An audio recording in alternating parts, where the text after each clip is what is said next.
Shalom, everyone, from the integral house of Israel. We made it to the last Aliyah reading from Parasha, Vzot, Haberachah. I'm going to be reading from the book of Deuteronomy, chapter 34, verses 1 through 12. And from the Brit Hadashah, I'm going to be reading from the book of Revelation, chapter 22, 1 through 5. The death of Moses. Then Moses went up to Mount Nebo from the plains of Moab and climbed Pisgah Peak, which is across from Jericho. And the Lord showed him the whole land from Gilead as far as Dan, and the land of Naphtali, the land of Ephraim and Manasseh, and the land of Judah extending to the Mediterranean Sea, the Negev, the Jordan Valley with Jericho, the city of palms, as far as Zoar. Then the Lord said to Moses, "This is the land I promised on oath to Abraham, Isaac, and Jacob, when I said, I will give it to your descendants. I have now allowed you to see it with your own eyes, but you will not enter the land." So Moses, a servant of the Lord, died there in the land of Moab, just as the Lord had said.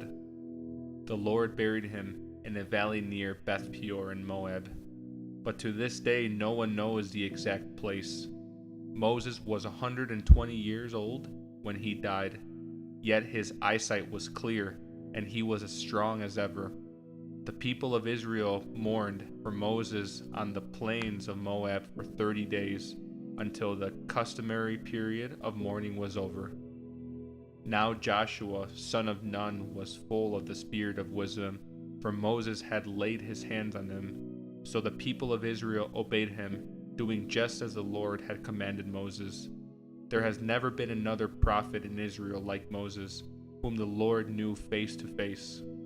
The Lord sent him to perform all the miraculous signs and wonders in the land of Egypt against Pharaoh and all his servants and his entire land. With mighty power, Moses performed terrifying acts in the sight of all Israel.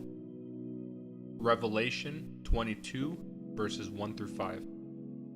Then the angel showed me a river with the water of life, clear as crystal, flowing from the throne of God and of the Lamb. It flowed down the center of the main street. On each side of the river grew a tree of life, bearing 12 crops of fruit, with a fresh crop each month. The leaves were used for medicine to heal the nations. No longer will there be a curse upon anything, for the throne of God and of the Lamb will be there, and his servants will worship him.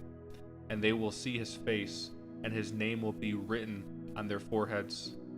And there will be no night there, no need for lamps or sun, for the Lord God will shine on them, and they will reign forever and ever.